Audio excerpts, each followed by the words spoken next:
Hey, welcome, all my right thinkers.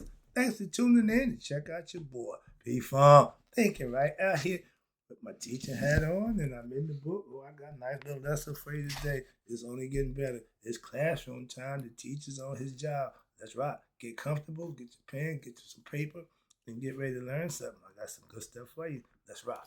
Rightisms, 25 rules to live by. Storytelling, story with a message. There's a message in my stories for life. I give you life lessons.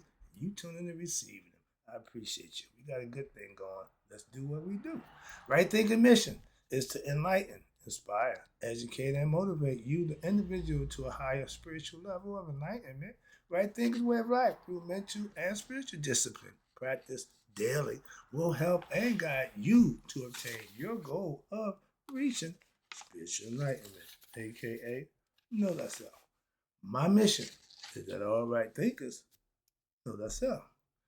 If you're a right thinker, your goal is to, yeah, know thyself. See where we're going with this? So I asked the question, do you know you?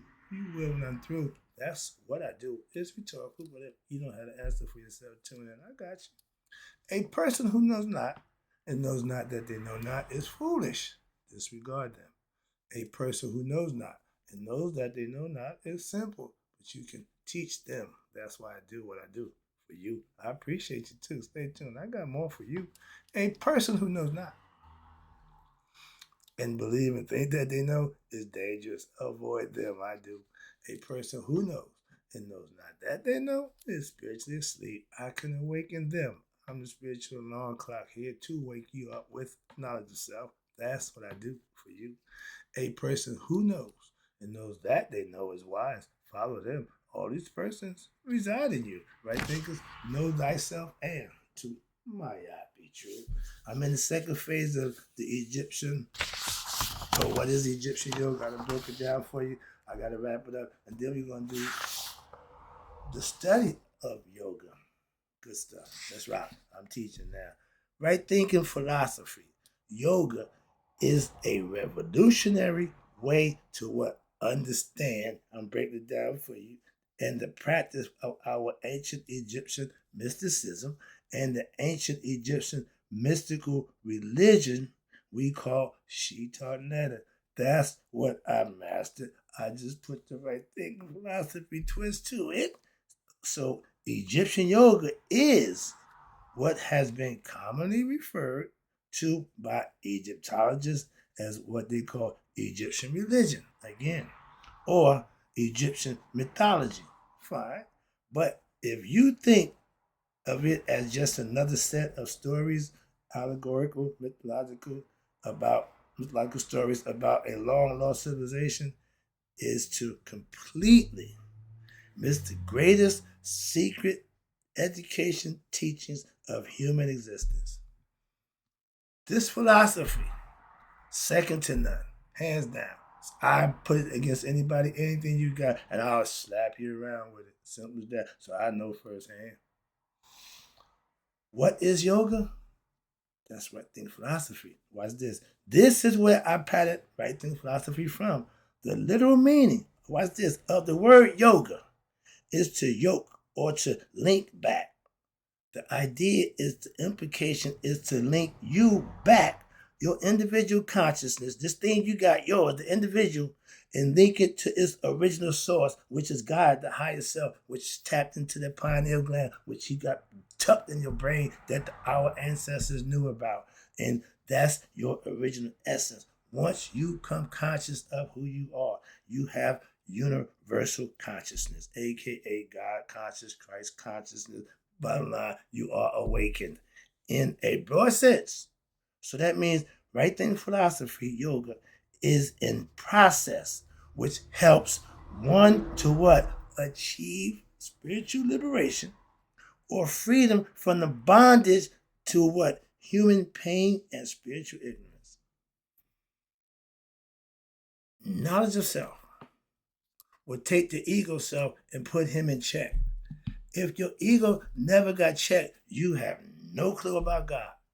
That's what keeps you and God separate. No firsthand, I keep saying.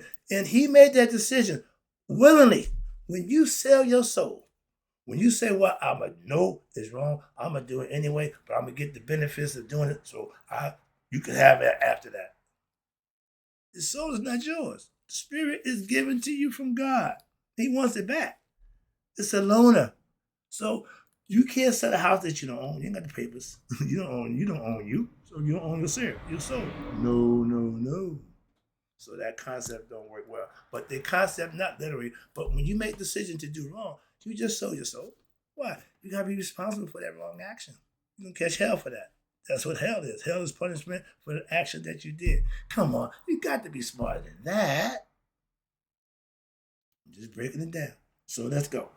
So whenever you engage right there in any activity with the goal of promoting the discovery of your true self, oh, that's yoga. But how you do that? Be it studying what? The wisdom teaches right there. I studied, and then I implemented what I studied, and I practiced the things that need to be done. What? Exercise, fasting, daily meditating, breath control, ritualistic processes, chants, prayer, etc. I participate in those things daily and have been for over 10 years, going on 15 years now. So I know better than anybody. I ain't here blowing smoke and trying to gaslight you about a bunch of nonsense, get you to believe this and send me the money about that. Come on, I ain't got time for that. You are practicing yoga or right thinking philosophy. To better yourself, what the hell? Going on, electricity just went down.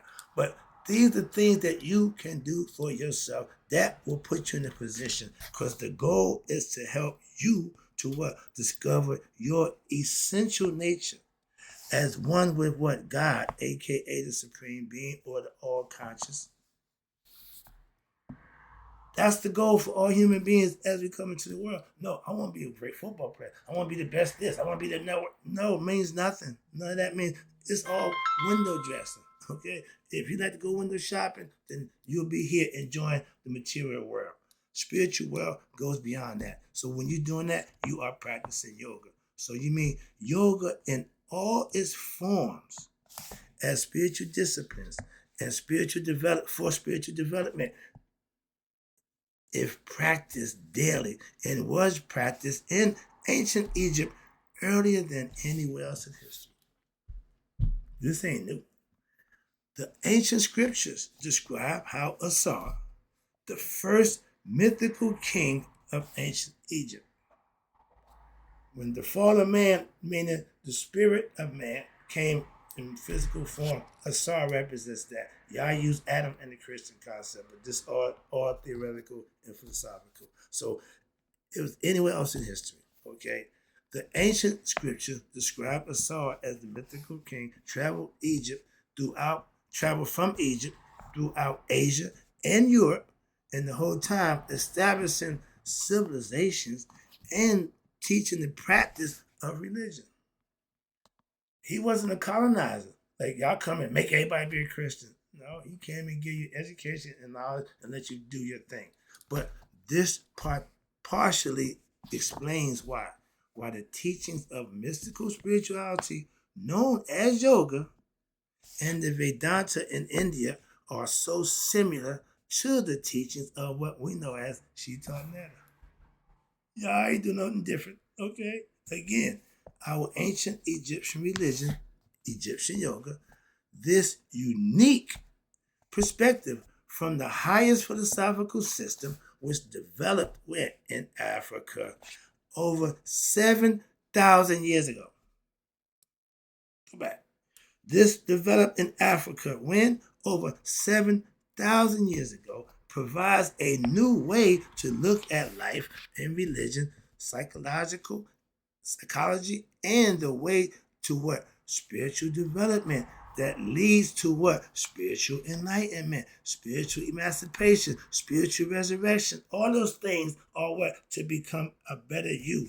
So Egyptian yoga is not merely just a philosophy, like right thinking philosophy. It just is way more than just a philosophy, but it's a spiritual discipline that helps you promote spiritual evolution in what?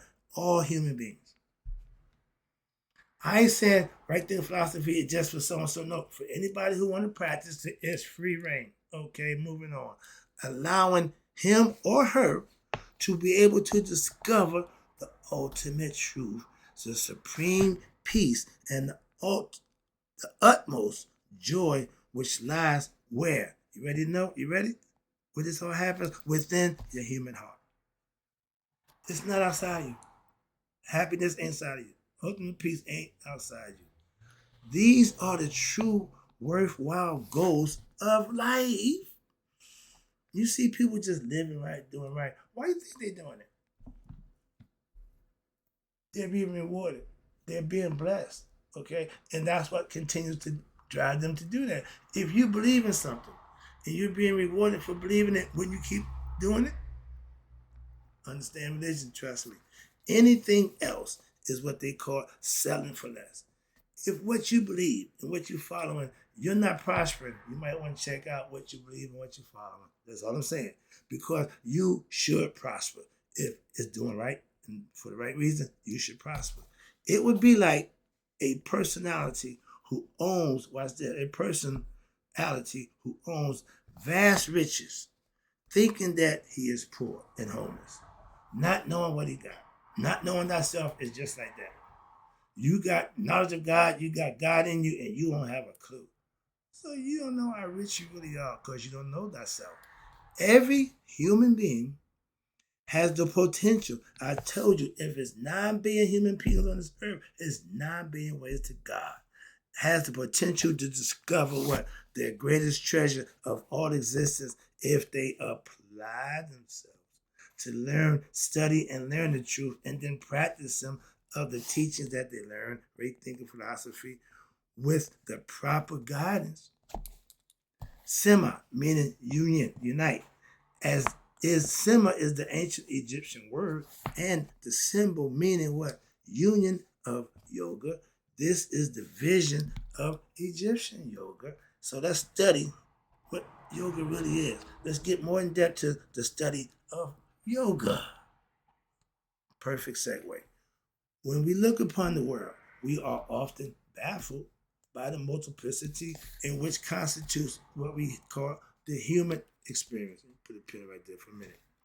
When I say I'm a spiritual being, that's the essence of who and what I am. But I'm a spiritual being having a human experience. I'm conscious of me being human and having this experience, but I'm also conscious of me being a spiritual being. That's being awake, that's being enlightened to the other side. We are dual individuals. We got 2 things, okay, going on, upper and lower. But what do we really know about what this experience? Many scientific disciplines have developed over the last just 200 years for the purpose of what? Of discovering the mysteries of nature. But this search has only engendered what? More questions about the nature of existence.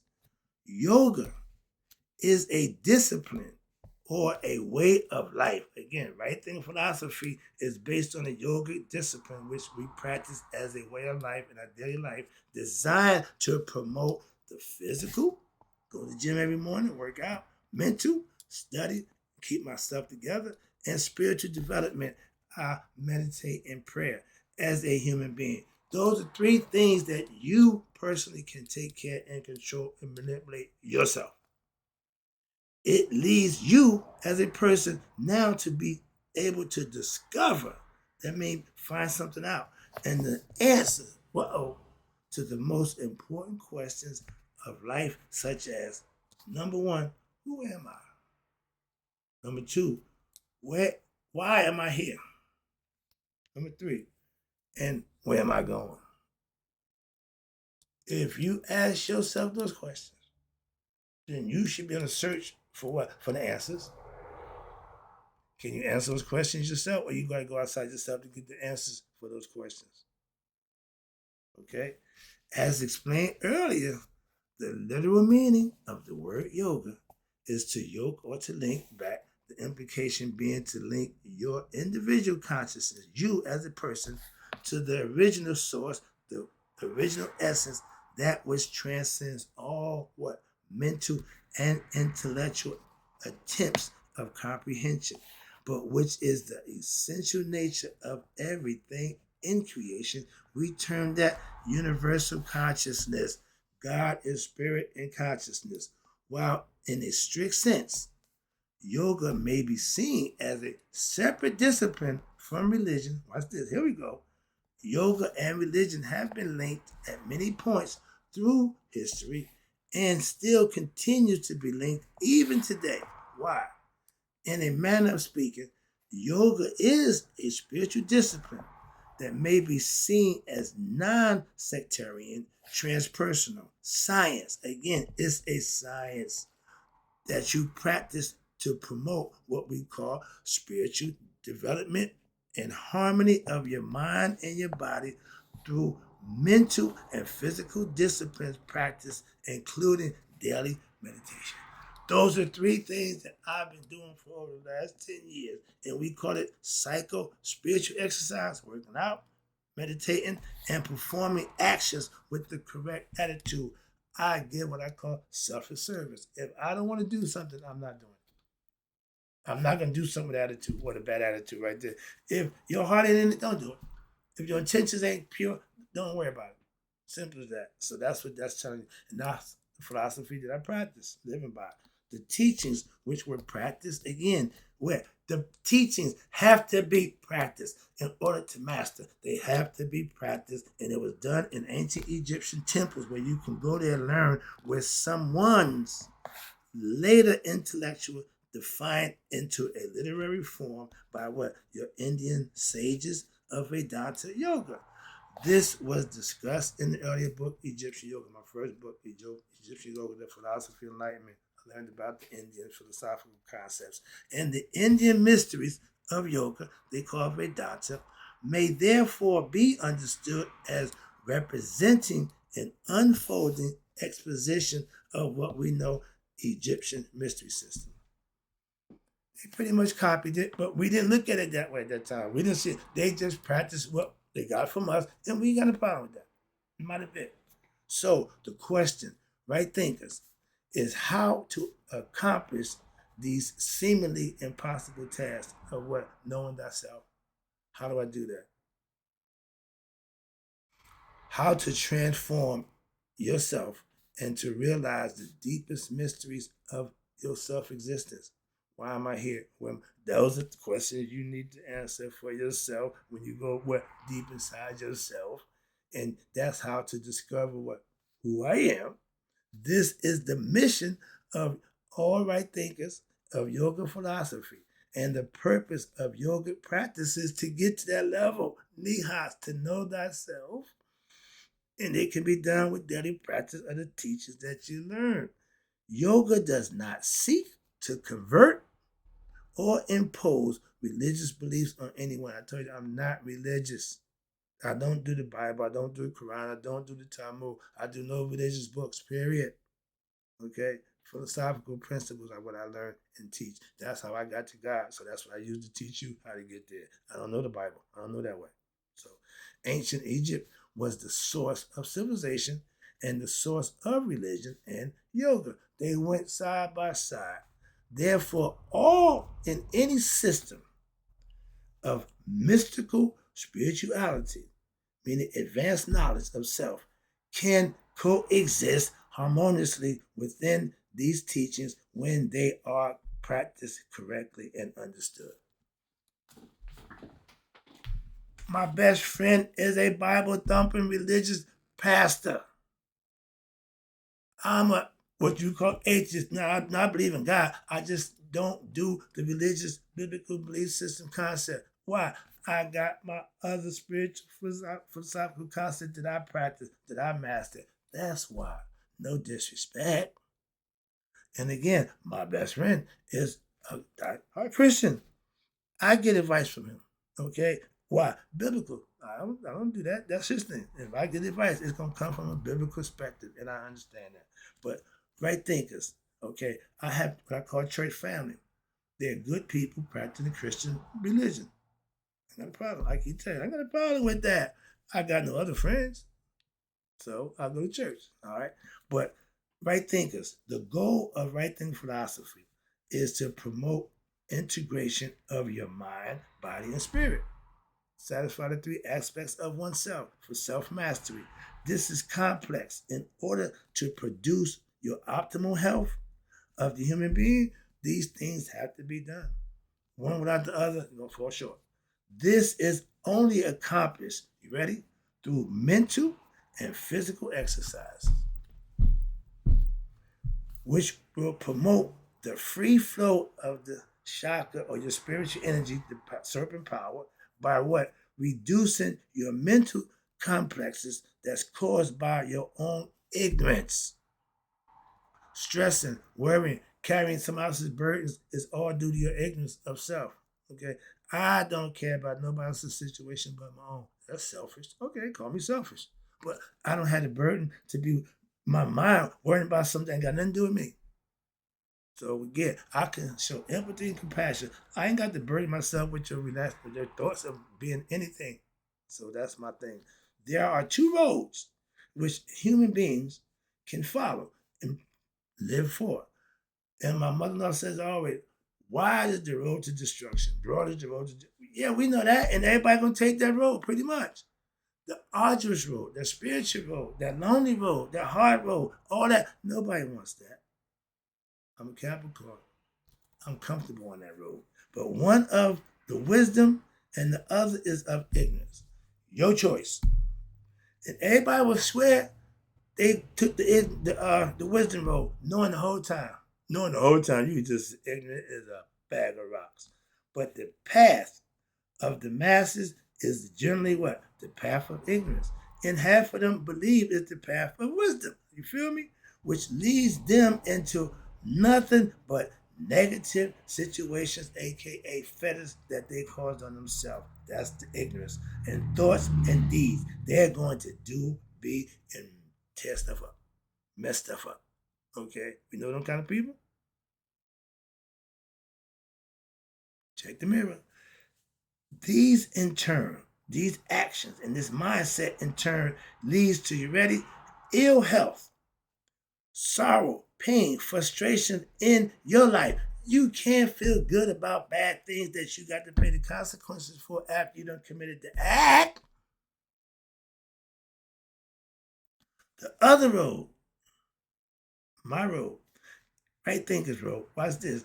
That road is based on your wisdom and it leads to what? Good health, true happiness, and spiritual enlightenment. So if you got two roads to choose, why would you follow them? If you want to be with the crowd, have at it.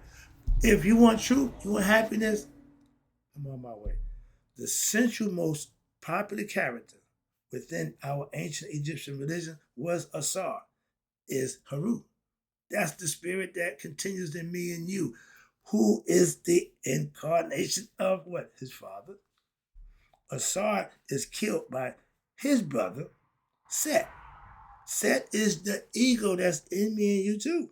Okay? He was in Asar too, who out of greed, again, dominant. Oh, I did this lesson. It sounds so familiar. God dog it. But with the help, and with demonic tendencies, Set wanted to be what? In charge. He wanted to rule. So his craving, the rulership over Egypt. That made the lower self want to run the body, not the higher self. Higher self should be. But with the help of Tahuti, which is the mind, God of wisdom, Aset, the great mother, and Haru, his consort, now Haru, the spirit, prevails in the battle against Set every time for rulership of of Egypt, aka oneself.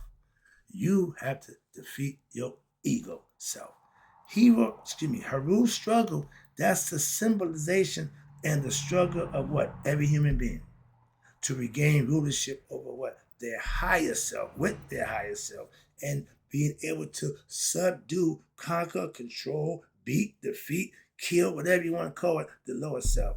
And with this understanding, the land of Egypt, yourself, is equivalent to what they call kingdom if you're male, queendom if you're female, concept in Christianity.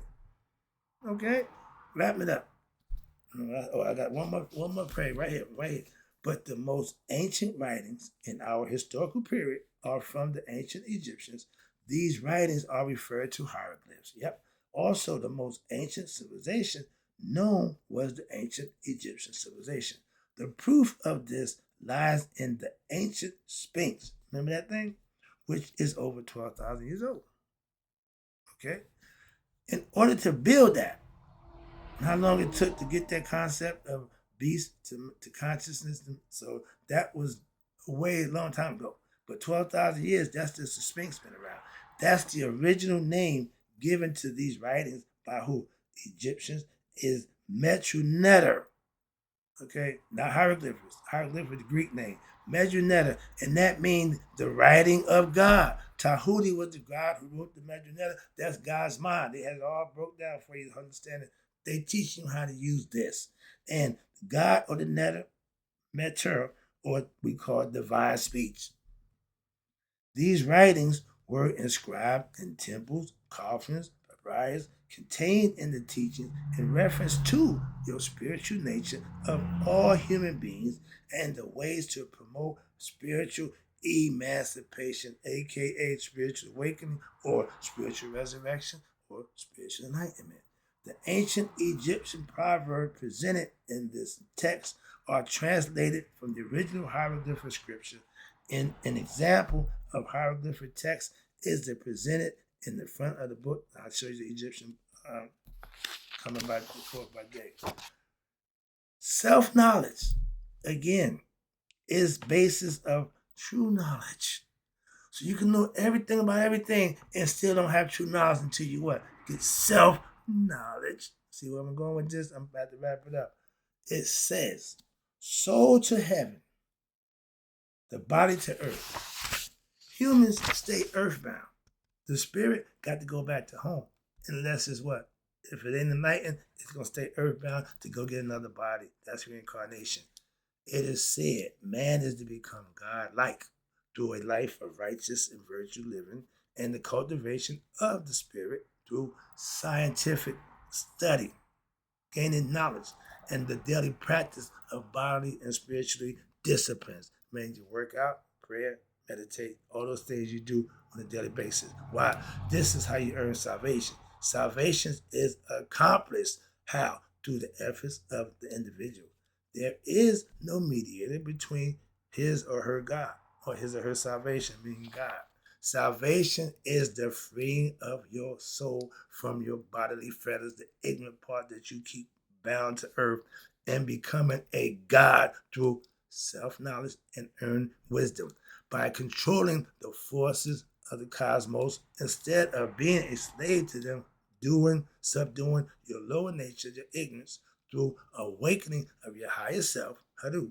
And that's ending the cycle of what we call rebirth, and you're able to dwell with the netters who direct and control the great planes from that next level we call heaven or the afterlife. We know it as our mentor or the field of reeds. Right thinkers know it with no law. I appreciate you tuning in. I'm giving lessons now. I'm teaching. So if you come here, that's what you come here to learn. I'm here to teach. I hope you enjoy the lesson. In closing, may all you right thinkers live to be 100, me, 100 miles a day. So I've never known my right thinkers who now understand the study of yoga have passed away. I'll be back with some more semi-Tawi of wisdom.